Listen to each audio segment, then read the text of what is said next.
हा जी आर म्हणजे तुमच्या तोंडाला पुसलेली पानं आहेत.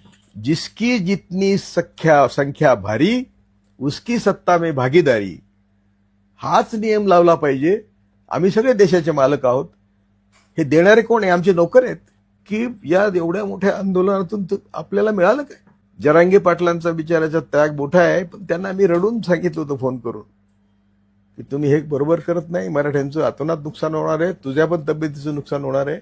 या जे आरचा सगळा मजकूर जर बघितला तर तुम्हाला तलाट्यापासून ग्रामपंचायत अधिकारी, कृषी सहाय्यक अधिकारी, ज्यांची तुम्हाला तोंड बघायला नको त्या सगळ्यांकडे जावं लागणार आहे.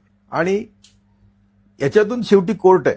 हे जे तुम्हाला कबूल केलंय आज, हे कुठल्याही कायदेशीर कसोटीवर बसणार नाही.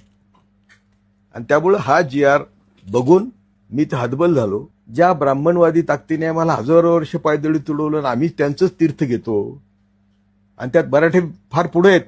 कुठला स्वर्ग, कुठला नरक, कुठले 33 कोटी देव, कायम तुम्हाला काल्पनिक जगात ठेवून तुम्हाला मूर्ख बनवण्याचं काम ज्यांनी हजारो वर्ष केलं, जी आर काढून त्यांनी हेच काम केलेलं आहे. कायदेशीर आरक्षण जर द्यायचं असेल तर ते केंद्र आणि राज्य मिळूनच देऊ शकतं.